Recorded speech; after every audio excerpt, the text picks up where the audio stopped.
Good afternoon, friends. Good morning or good evening, depending where you're tuning in across the United States or across the globe.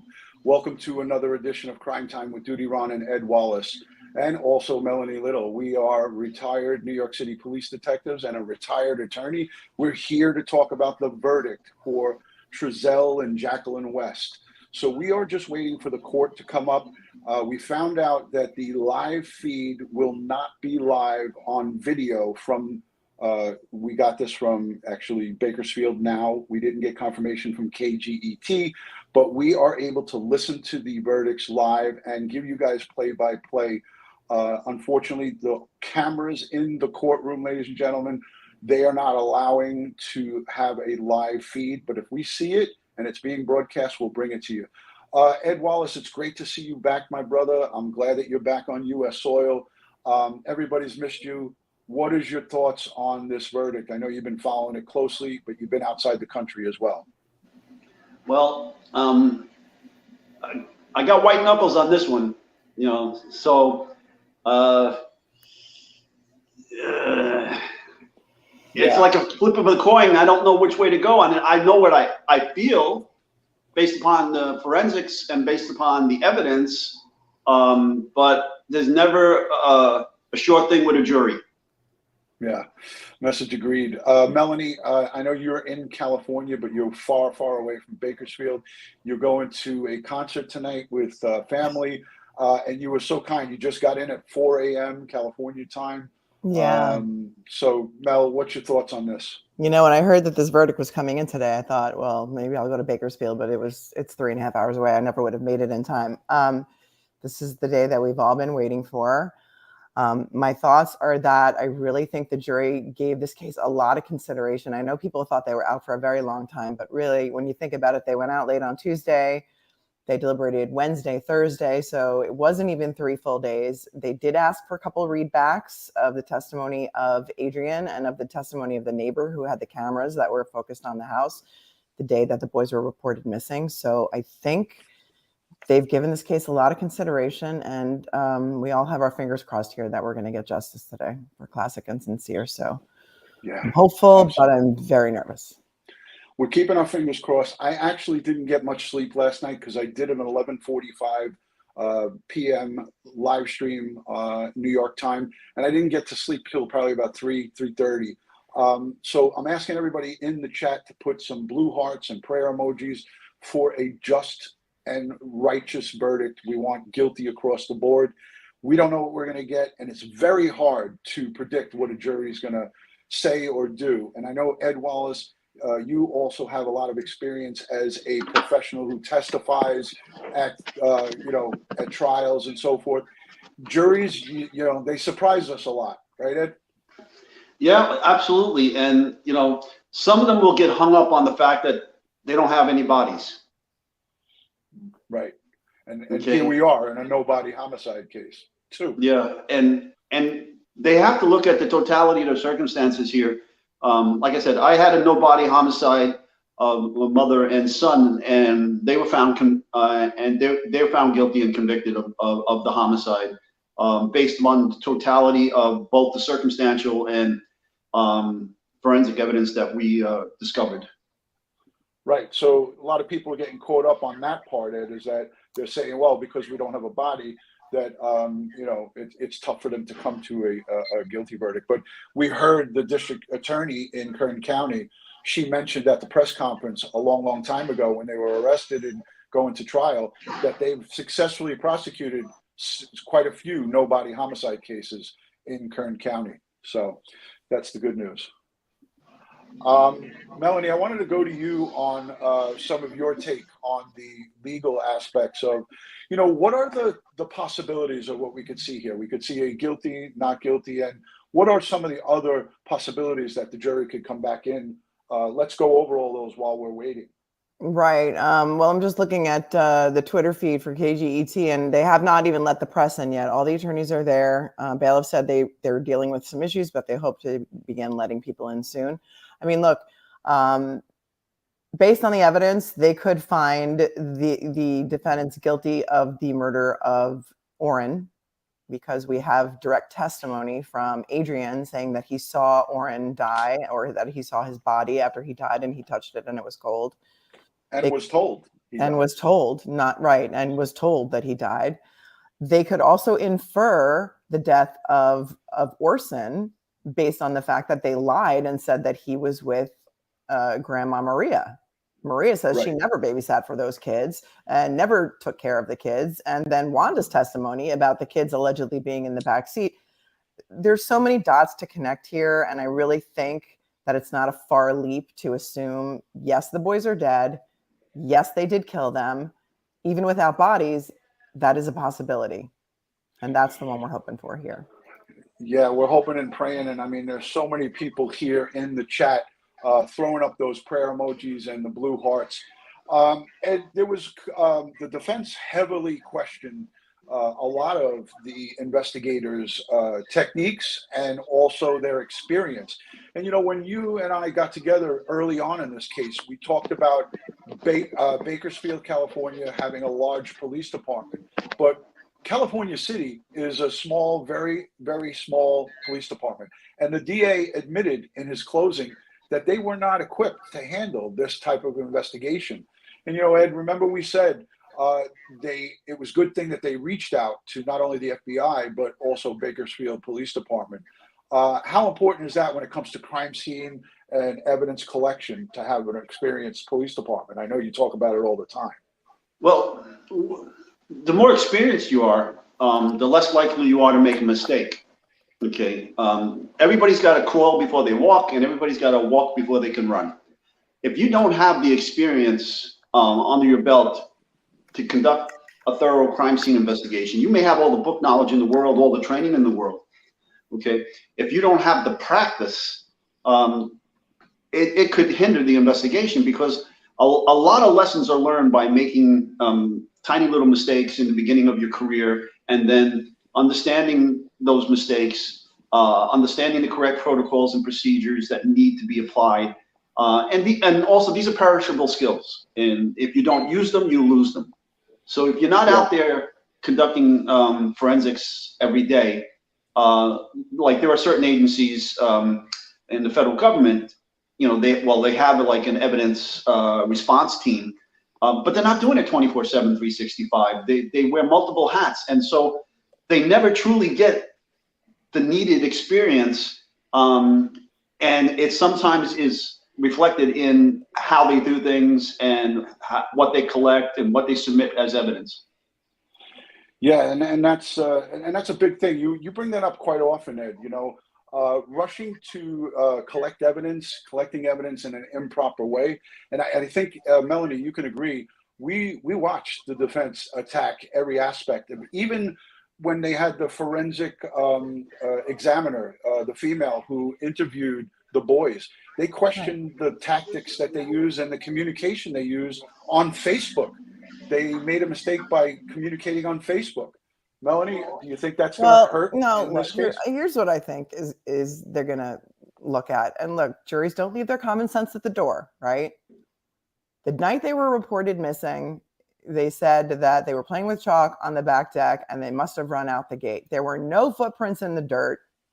There was no groove in the dirt from the gate having been opened. Those are two. All right, Melanie, very we got the important verdicts coming in right now. I've got the audio feed. Let me come back to all of us here.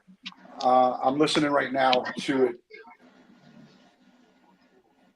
Judge is giving instructions at this time. Let me just jump in here real quick with a possible prediction. They may convict them of illegally disposing of a body. Hold on, Ed. Unable to reach a verdict on 2 of the counts. He's bringing the jury in. Go ahead, Ed. I'm listening.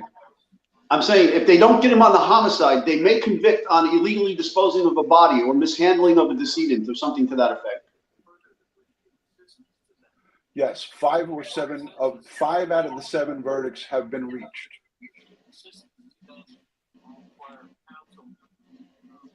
Interesting. So they're hung on 2 counts. Yeah. Which could be the murder counts. Yeah, that's what I'm thinking. The judge is inferring and giving instructions in case there is a mistrial. All right. All right, he's giving instructions to the audience right now. Please behave. No big loud outbursts, no matter what the verdict is. And I'm sorry, guys, my other headphone crapped out on me. All right, they're bringing the jury in right now. I'm listening to it live. They're Oh my going to God, ask. my heart is pounding. They're going to ask the jury if there's anything further that could help them reach a verdict on the 2 other counts. If not, they're going to declare a mistrial on those 2 counts. Right. Melanie, do you have access to this audio or no? I'm listening to it as well. Okay. But I'm All right, also I'm gonna put watching you- the Twitter feed. I'm going to put you full screen just for a second, if you can. Sure. I just got to do something here. Yeah. Hold on a second. All right, you're full screen now. Okay. So All right, this is an uncomfortable moment. Go ahead, Mel. Well, we're not hearing anything yet. That they're bringing the jury in.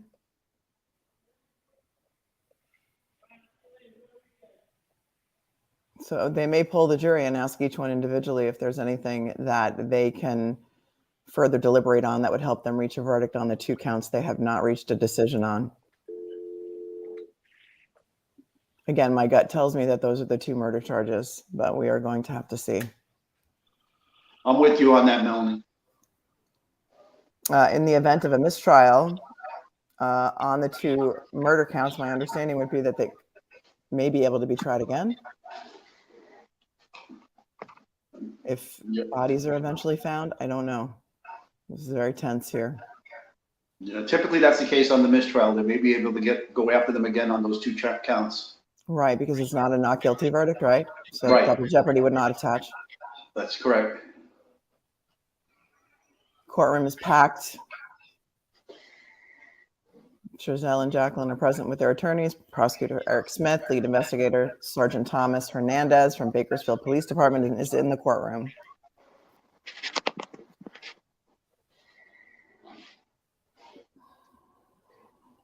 It'll be interesting to see if any of the juries decide to talk to the media after they're back. Judges on the bench. Asking the foreperson.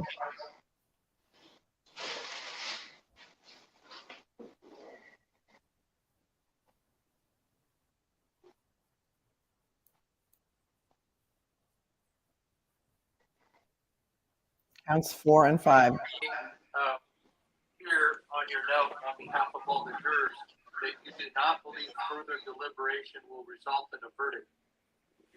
Is there anything further, any clarification of the law, further argument from counsel, anything that any juror believes would be of assistance in regard to reaching a verdict as to those 2 counts? Let's go one by one. Juror number 1, juror number 2, number 3, number 4. What does he mean by this, Melanie? He's polling the jury to ask them if there's anything further that they could discuss that would help them reach a verdict on counts 4 and 5. I don't have the counts numbered in front of me. Do you have that, Ron? I don't have them numbered. I would assume that the first top counts are the murder charges. That's what I would assume too. It goes highest to lowest. I'm going to see if I can find the verdict sheet. Okay. Mistrial on those 2 counts, 4 and 5. Without telling me who voted what way, because that's not important. What was the vote on count 4? How many votes guilty? How many votes not guilty? And what about count 5?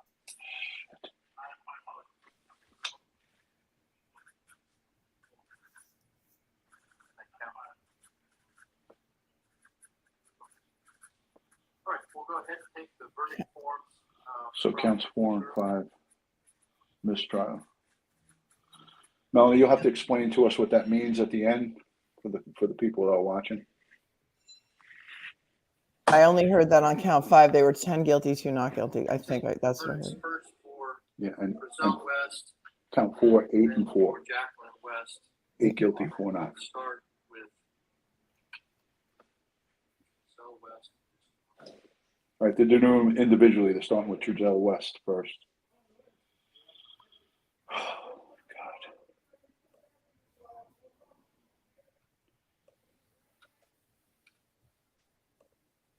And just so that it's clear, the jury reached a verdict yesterday late in the day, and we received a note about 4:25, and we weren't able to take the verdict. I'm just going to clarify something. The two charges they did not reach a verdict on were second-degree murder and conspiracy to commit murder as they apply to Orson West only. Those are the two counts. So murder.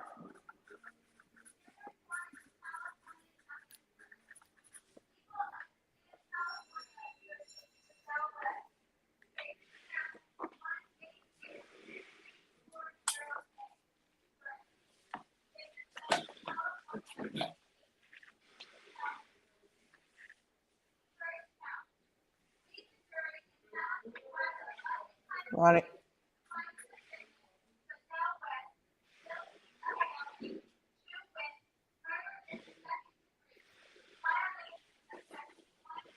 Guilty of murder in the second degree for Trezell. Yes. Yes.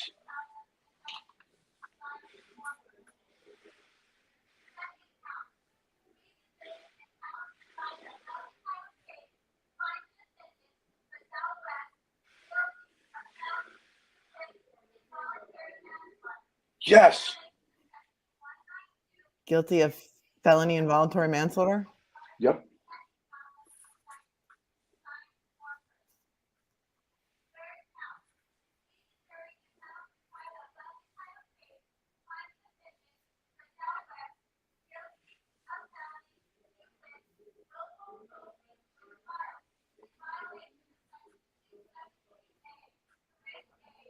Guilty of felony willful Cruelty to a child. Yes.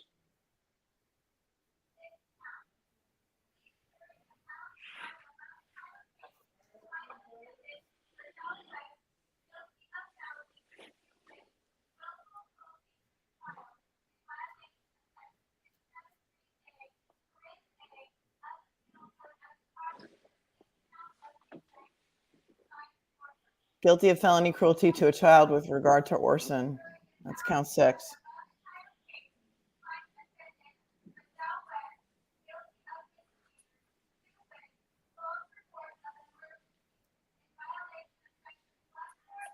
Guilty to the misdemeanor of false report of the emergency. Perfect. This is a Ron, good do you thing. have your thing on a different device? Because the viewers can hear it and they're saying turn it down. Mr. Smith, is there any reason why the court should not accept the verdict? I had it in my ear. I was listening to it in my ear. All right, I have it down. Okay.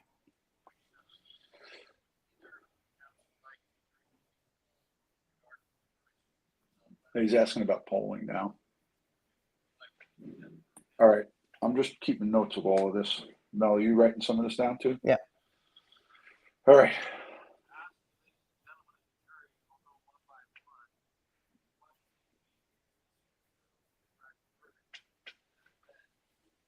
They are going to poll the jury. I think it was the defense attorney that's asking for the polling. They're going to ask each juror individual that if that was their true verdict. Yep. This is a great thing. So from what I'm gathering is they found them guilty of murder of one of the boys and Warren. were hung up on Orson. Correct. Because that was the child where we heard the testimony about the blue and white cooler, the ice chest going out to the dumpster. All right, now it's Jacqueline's turn.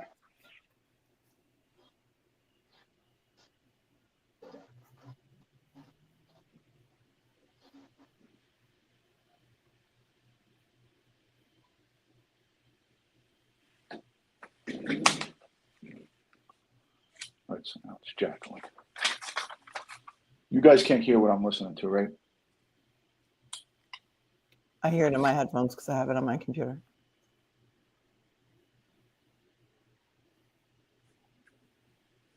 Guilty of murder, Jacqueline. Yes. For Orrin.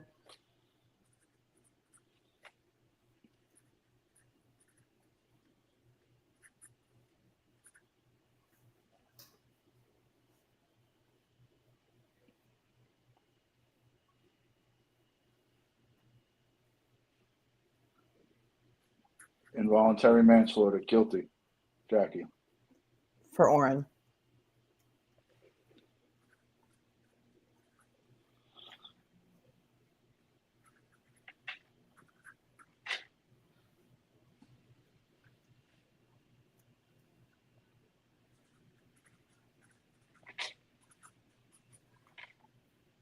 Willful cruelty, guilty. Guilty.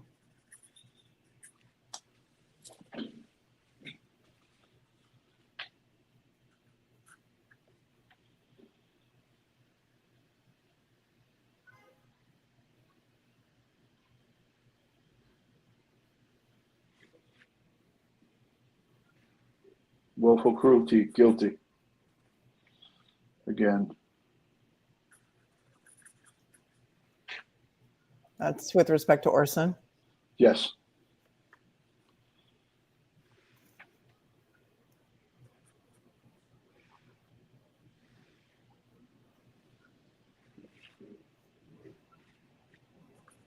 Okay, false report, guilty. Guilty of a false report.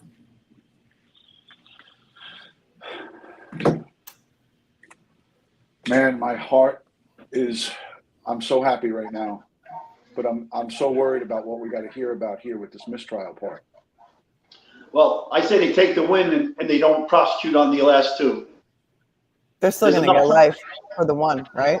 Right. There's enough time here that they're going to serve, life imprisonment for the one homicide. Right. Save the taxpayers some money. Don't go after those last two mistrials. Right, and it shows just how much they considered all of the evidence. The evidence against Orson was a thud, right?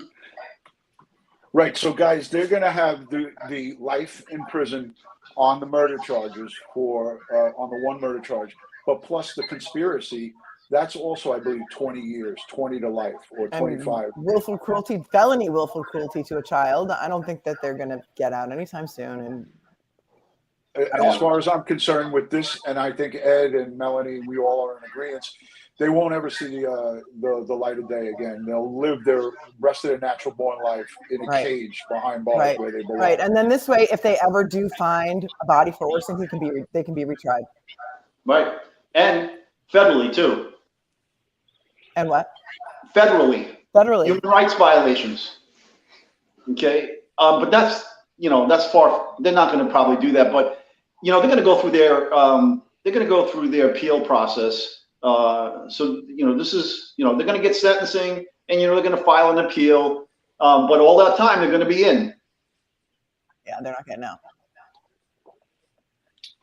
Did you catch what the judge was just saying about the 90 days to accept payment to talk about the case? It was some kind of California law. No, I did not hear that. He's giving them instructions about interviews. He's telling them if they're getting harassed or anybody unreasonably contacts you, contact your court. Sort of like what they said with the Murdoch case. Are they saying that nobody is allowed to talk? Nobody can. It's a certain period of time.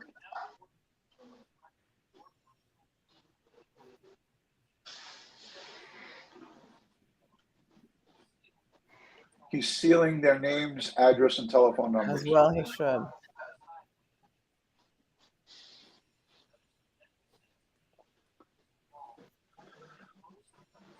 So, Melanie, when the judge is done with this, if we could explain to us what the process is for this hung jury and how, if you know about that, is there a process, or Ed, if you know about it, could you let the listening audience, because that's going to be the questions that everybody has.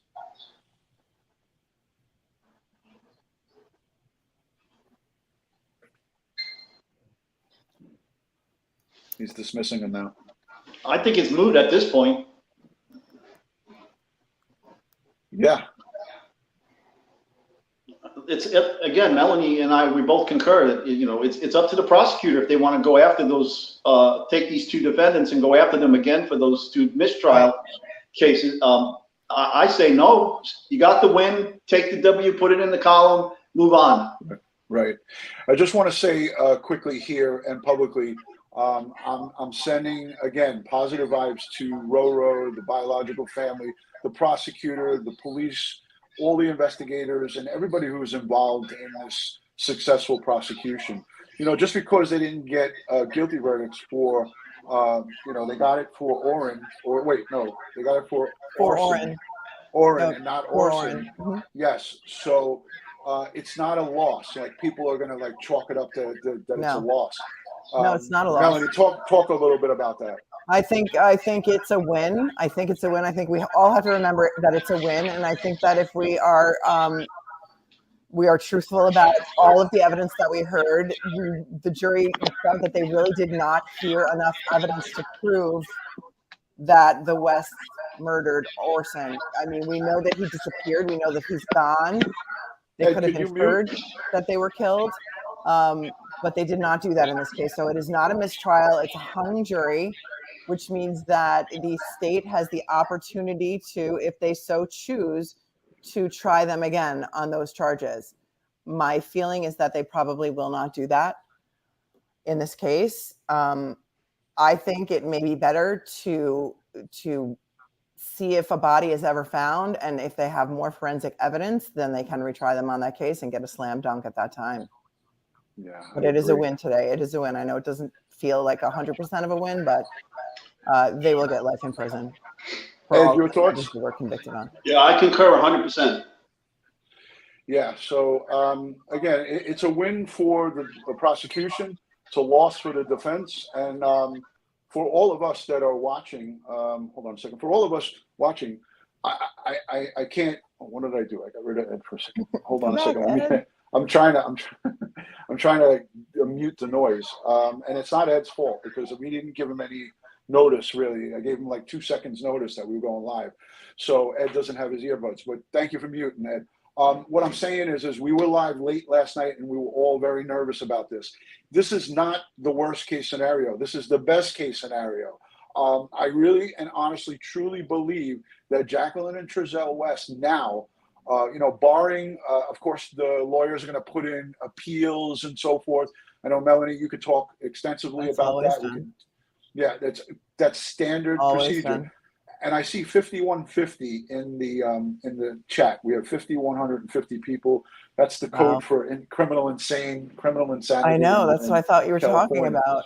So I just saw it. Now the number changed. But the bottom line here, folks, is, as Ed Wallace and I say, the long arm of the law always reaches out and grabs bad guys. And more times than not, justice prevails. And in this case, in Sincere and Classic's case, justice has been served for them today.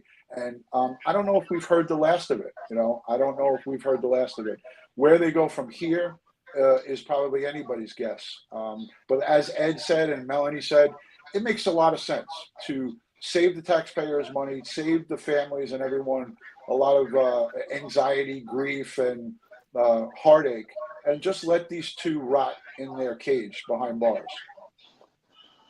Agreed. And I feel like there's less appellate issues because they found them guilty on the one charge and not the other charge. So I think that the argument can be made that they absolutely considered all of the evidence, that it was not a rush to judgment on this case.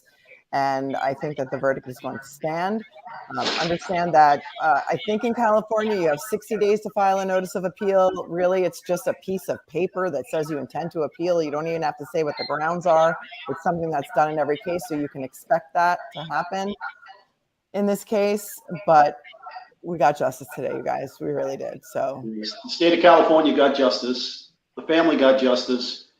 The jury of the peers found them guilty. What more can you ask? Right. And they believed Adrian. Yeah, they believed Adrian. And that's the great part about this. Ed, is there an easy way for you to mute just for a second the mic? I don't know if it's on the thank you.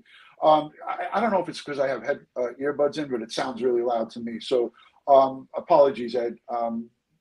But what I was saying is that how great is it that justice was served by the testimony of their own flesh and blood, that their son, their eldest son, his testimony, I feel, was instrumental in sealing the deal on absolutely. At least one of the convictions of one of the boys, mm-hmm. and that was enough to put these monsters behind bars for the rest of their lives.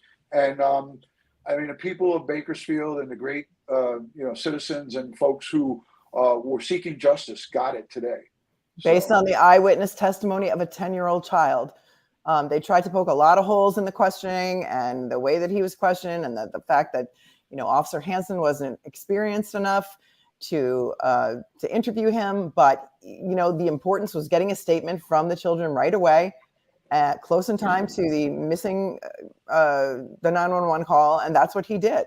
And, you could fault him for not being experienced enough in questioning children, but it is important. And I'm sure you guys would agree. How important is it to get witness statements immediately before they have a chance to talk to their parents, before they have a chance to be influenced by outside people who might want to tell them what to say? And the big mistakes the West made was that they did not think the police were allowed to question their children without their permission, and they were wrong about that. Yeah. I mean, that was just such a big key piece of this. Ed, I know you might have something to say, so I want to yield to you. Oh, no, again, you can see in that when they gave that press conference, it was all staged. And you can see that they had this air about them, this confidence about them, that they thought they were smarter than everybody else. And obviously, they were not. Yeah. So, hey, with that, I'd just like to say thank you for everybody. I'm going to sign off now and leave you and Melanie on. I got to take care of some stuff. Ed, thank you for being here, and I hope that maybe sometime, I know it's your anniversary this weekend, so happy anniversary to you and the missus. Ed, I hope you enjoy your weekend, and maybe sometime before you leave, we can get back together and have a little discussion on this. Yeah, I got to the end of June, so we're good. All right, cool. All right, sounds good. All right, Ed. We'll see you soon. All right, there goes Ed Wallace. Melanie, I gotta say, I was so nervous about this, and I am just so elated right now. I'm so happy for Ro and Keish and all the, these boys' parents, their biological families. I put all of the things that led up to these boys being put into, the foster system and then ultimately adopted by these monsters. I feel just such a relief, and I'm not even remotely close in proximity, but now I feel like I'm a part of their family. So I just want to thank everybody who has positively engaged here, the super chats that have been coming in. I'm seeing them up on the screen. Vet Girl sends in a $50 super chat. She says, thank you, DutyRon and panel, for staying with this course, the billboards, the coverage, keeping it classy. Thank you, Vet Girl, RWB, and thank you for supporting. Linda Williams, $10 super sticker, a super chat from Wendy Whitney, a super sticker. But what I'm saying is that this case has brought all of us together from across the world, across the globe, and the unbelievable amount of support for the folks who stuck with this. The searchers on the ground in Bakersfield, the AV News crew, the folks like Crenshaw Incorporated, AV Watchmen, Matt and his wife Apple, Roro, every day putting banners of these boys on her car and sitting on the side of the road where there's most traffic, and just sitting there for hours, getting people to see these boys' faces. And the people who contributed to the billboards, Melanie, they didn't have to go into their pockets. You guys are amazing. Yeah, they didn't even have to go into their pockets. All they had to do is watch our videos. That was a way to support. So everybody, even if you've contributed financially by actually going into your pocket and sending money, just by watching the videos, everybody that's here contributed to keeping these boys' names and faces out there. But ultimately, it was the police and the prosecution working together to get justice for the boys. I know you have some thoughts, Melanie. I do. I'm reading that the sentencing is set for July 13th. A determination on whether the West will be retried on counts 4 and 5 will be made public at the sentencing, and that the gag order remains in place. It's expected to be lifted at the sentencing, but attorneys are not allowed to discuss the case until then. Okay, pictures from outside the courtroom. I'm sorry, Mel. Pictures coming in from outside the courtroom from Jennifer Nobles. I'm going to show them here. I got her permission, so I'm going to go solo. Pictures from outside the courthouse of various family members hugging. family members. Oh, I love that so much. So beautiful, beautiful. And thank you, Jennifer, for sending that. She was there for the reading of this verdict. And I'm going to have her come on with me perhaps tonight later on. It'll be another late night for me. Melanie, you're going to be enjoying the Grateful Dead. So I hope you have a really Yeah. great time. You know, you're going to be at a concert. But I'm sorry I cut you off. Go ahead. I was just going to say another wonderful thing about this case is that it really shines a light on the foster system in California and the possible corruption that's going on, and the babies for bucks, which is what some people in the chat were calling it, because it seems like people in Bakersfield and throughout the state of California are very familiar with this, that some people who are not wonderful parents want to adopt foster children for the money, and it's something that has to stop. And this case shines a light on it. And if there is any good to come out of this case, that hopefully will be one of the things that maybe this foster system will be revamped and improved. Yeah, and you know, I talked about it with you and and then I talked about it again last night. I'm going to do a full, deep investigation, deep dive kind of series on Kern County. You know, the foster care system, the system that's in place there, and I think we're going to have a lot of people that are going to come forward and speak with us. And I think that this needs to be, you know, put out there, spoke about, talked about until something is done. And we saw it here with Thomas Valver. I keep mentioning it, but he was murdered at the hands of his father and a step monster. These two boys were murdered at the hands of their adoptive parents. They had no best interest for these boys. They actually got on their nerves so much that they resorted to killing them. And that's what they stand charged with here, at least with one part. You know, we didn't get the second charge because there wasn't enough, according to the jurors. And we have to respect that, Melanie. That's part of the process. Yeah, it is part of the process. Now, when they talk about a mistrial in regards to those two charges, what's the chances of them, you know, do they look at like what Ed said and what you had said earlier? Well, it's not a mistrial. This is a hung jury. It's not a mistrial. I mean, it's a hung jury, right? So they just need to decide whether or not to retry it. If they retry it and the jury is hung again, then they can declare a mistrial. But just because this jury could not reach a decision on those two counts does not mean that they won't try them again. Right, but these charges are barring barring them appealing, which they normally do is standard. These charges, they're convicted of these charges. It's they're convicted of 5 of 7 counts, each of them. Outstanding. All right, so that's a great thing. That's a great thing. There's going to be a lot of misinformation. There's going to be a lot of people who are speaking about it. And again, this is live, so you know, again, I use the wrong words. We're just here to report the facts. Yeah, that's it. We're here to report the facts.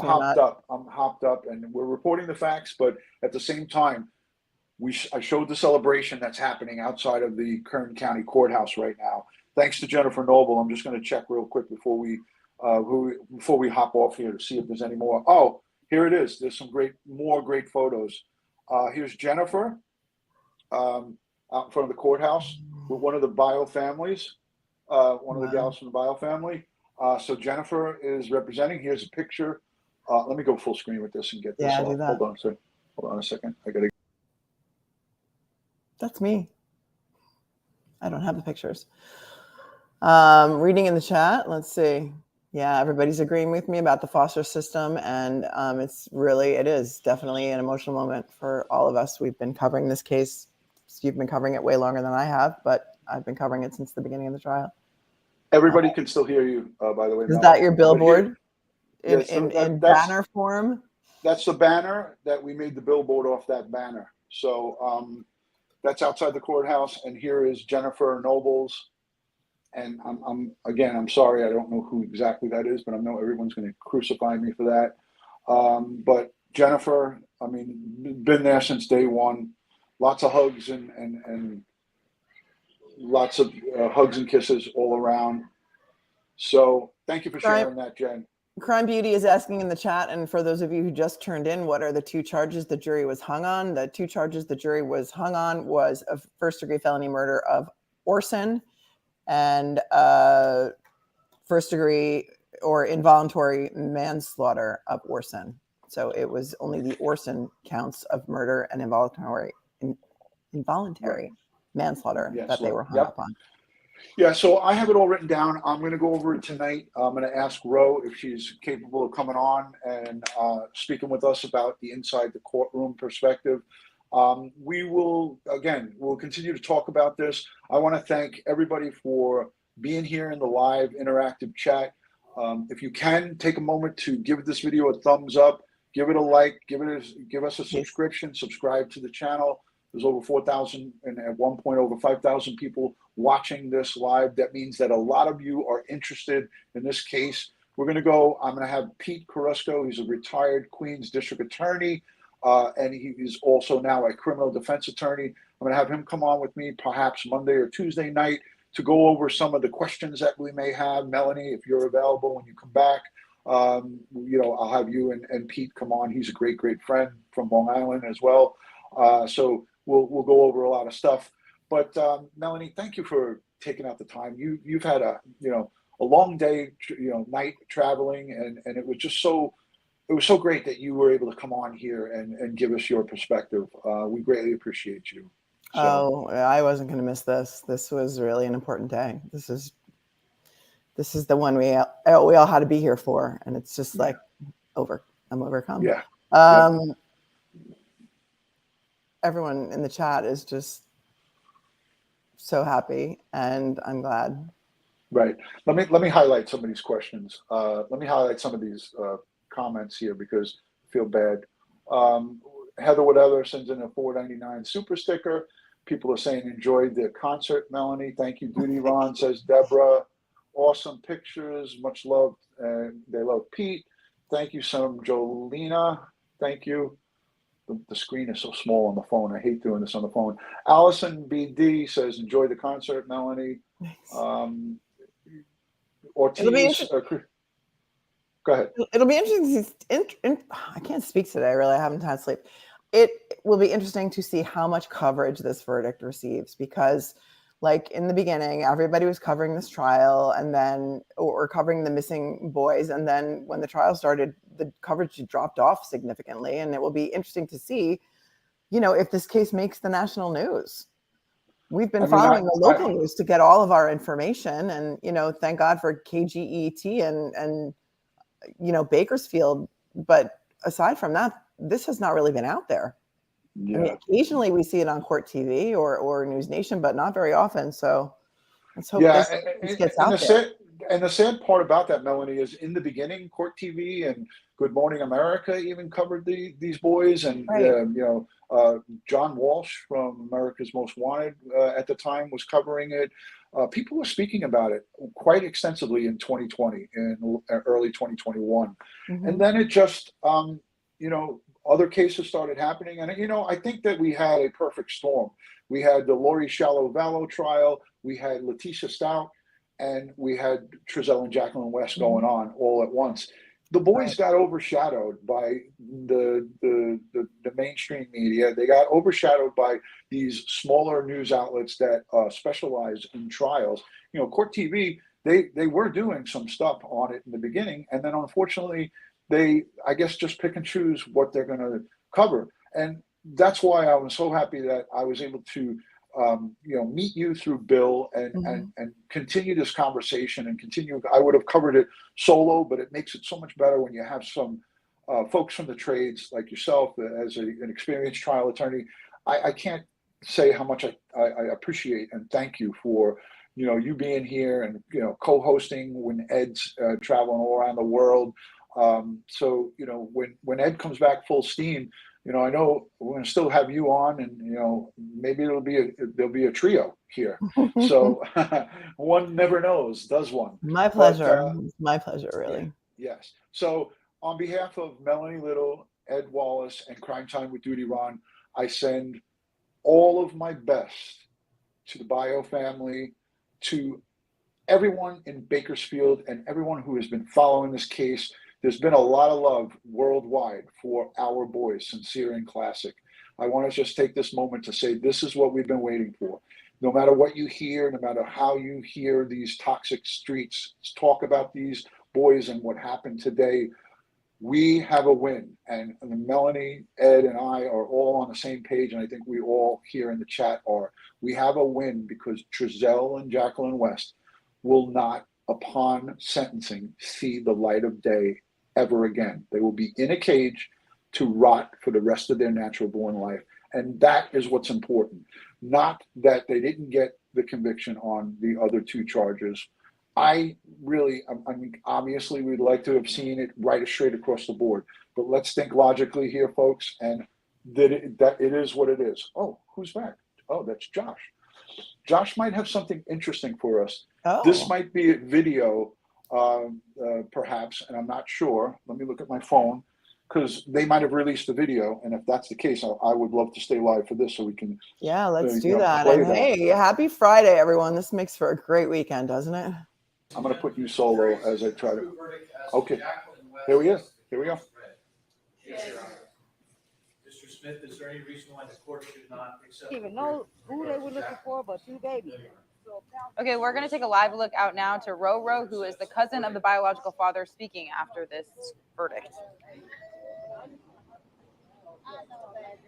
I'm going to be on with this guy tonight. He asked me to Stacy, come it was on a with him. packed courtroom, people filling the hallway. You could hear David cheers. Kaplan, this is.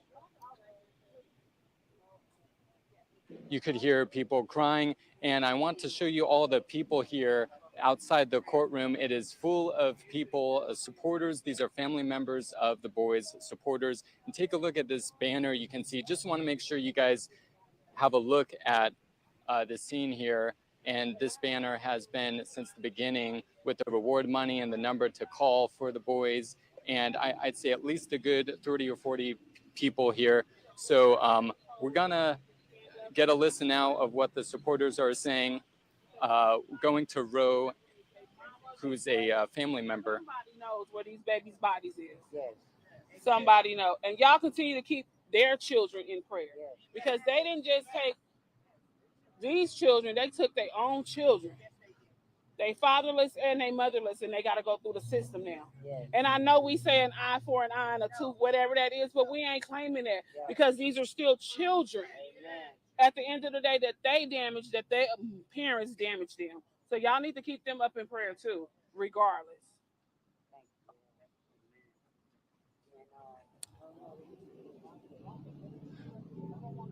So that's Roro Wills. She's the cousin of the biological father of Orson. And then Keisha right next to her. Keisha is a friend of the foster mother who had Orrin and Orson before they went to Trezell and Jacqueline. So just a large group of people here. So counts 4 and 5 were the counts the jury could not find a consensus on, but the other counts, both Trezell and Jacqueline found guilty for the other 5 counts. And so the sentencing, July 13th, is when the jury will be back, excuse me, July 13th is when Trezell and Jacqueline will be back, and the attorneys, and talking about if the prosecutor will further pursue counts 4 and 5. But Trezell and Jacqueline found guilty on the other 5 counts. And like we've been saying, there was a lot of emotion, a lot of crying, a lot of cheering in the courtroom when the verdicts were announced, and weeping outside of the courtroom. And so it went pretty fast. Now I can tell you inside the courtroom that Trezell had a somber face, and Tim Hennessy, his lead attorney, he had a somber look on his face too. I didn't get a good view of Jacqueline and her attorney, but obviously, you know, the worst case scenario for them, a guilty murder, and for the 5 counts.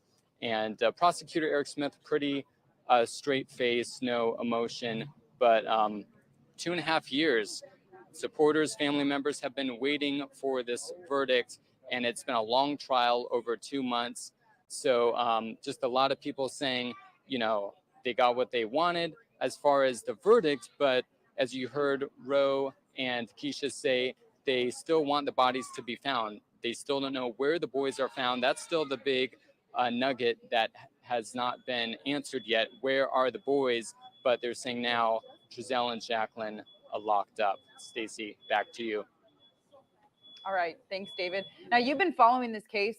Well, he's gone. It's okay. We can talk about that later. But, Of course. I mean, like Keisha was saying, though, there is other boys that are also now parentless. So they, that is a whole nother factor into this case. But it's been really interesting and hard to watch. But I will say, one thing that has really stuck out is how much the biological family has been there. They've been there every single day of the trial. I went in a couple different days and spoke with them, and they were there and were not going to leave until they found out what that verdict was. They had protests all along the way before this trial has even concluded. So definitely the family has stayed by their side. Well, and you mentioned there, I mean, that's the important thing to keep in mind, is that it's not just these two boys that are still missing. It's the rest of these two children as well that are going to need to be supported. And so right now we are going to we have a guest that we want to bring on right now, attorney Jess, also known on social media as Lawyer Mystery Maven. She has no connection to the case, but she has been following the trial. Oh, yay, Jess. Yeah. So I just have a couple questions to start off. One, I mean, these are some big crimes that they are now convicted of. So we have, again, second-degree murder, involuntary manslaughter, willful cruelty to a child, and that is 2 counts of that, as well as false report of an emergency. So something like that. Obviously, they haven't been sentenced, but I think everyone's kind of wondering what kind of sentencing could someone like this be seeing in the near future. Well, just based on the murder charges alone, because they were convicted of 2 counts, that is 15 years to life. So if you add that up, let's see, I'm doing the math. I think you could get like 40 years to life. So we'll have to see what happens at sentencing. And at that point, the judge will take into consideration things like their background, their history, their health, their education. All of those things will come into play. There'll be a report, and the judge will look at that and then make a determination as to what the number of years are. But it looks like it's going to be quite long, because the murder count alone can be up to life. Wow. Well, and Jess, you've obviously been paying attention to this case for a while. I mean, what are your initial reactions to this? I mean, this is a very big moment.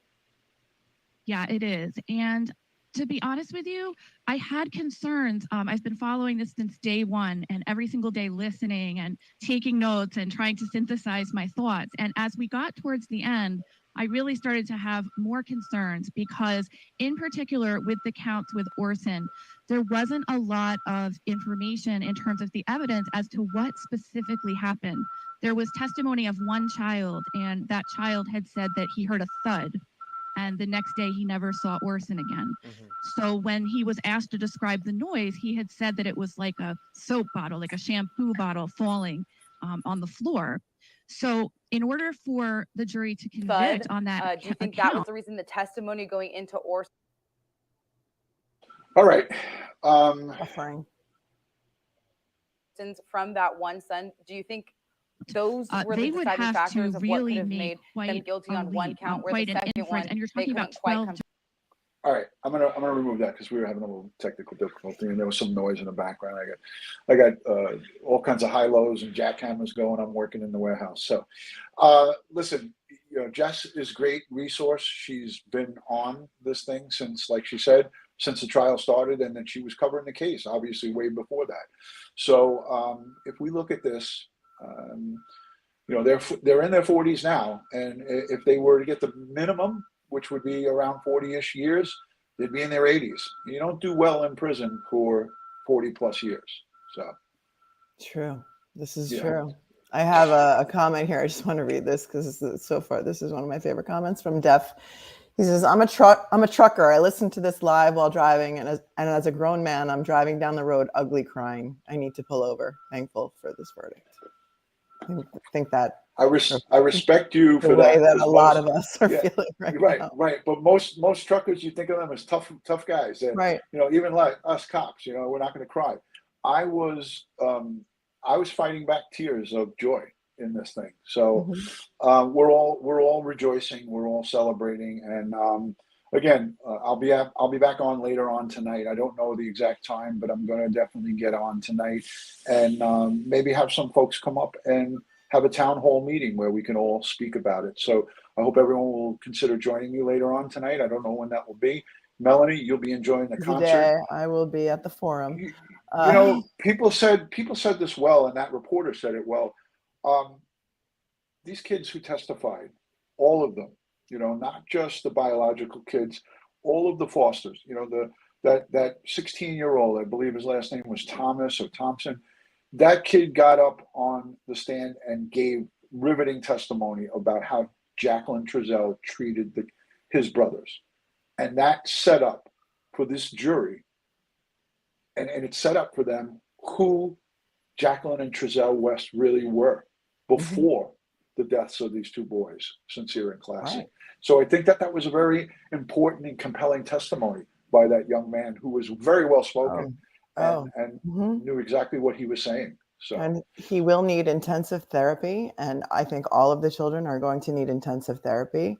And I wish that there was a way. I don't know where the 4 boys are now. I don't know if we know if they're even together.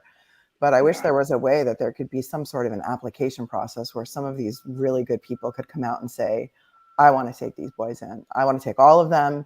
And we are going to give them a forever family. And we are going to, why can't there be a process like that? You know, I feel like you can go, when you go to the animal shelter to adopt a cat, you have to go through a rigorous process.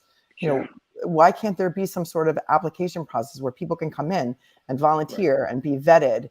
And, you know, then they're chosen as a family that's going to nurture these boys and give them all of the help that they need in a compassionate environment.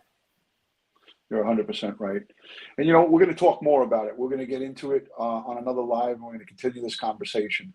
Melanie, again, I want to thank you so much from the bottom of my heart. And I want to tell everybody, we received justice here today. If you haven't seen this video, watch the replay. Trezell and Jacqueline West found guilty on 5 out of 7 of the charges. And again, folks, watch the coverage on KGET and also 23, that was 23 ABC that you were watching, Bakersfield.com, BakersfieldNow.com. I'll link it all below in the description. Follow Jess on the Mystery Maven Lawyer, Mystery Maven's channel. She's a great resource. I'm going to try to have her on maybe tonight. I'll try to grab her. And we'll talk to you soon. Melanie, I don't want to, we've said our final words. Enjoy your concert. For those who just tuned in, sentencing will be July 13th. Jacqueline and Trezell West were convicted of felony murder and involuntary manslaughter of Orrin only. The jury was hung on the charges for arson. They were also found guilty of 2 other felonies, the misdemeanor false report, and then the felony guilty of cruelty to children. So it's a good day, sentencing July 13th. And at that time, the court will decide whether or not they will be retried on the charges regarding arson. And with that, we're going to wish everybody a great day. God bless everyone in the chat and all people watching. And we will see you on the next one. Peace and love from Crime Time with DutyRon and Melanie Little. Mel, hang out for a second. I want to talk to you after. All right.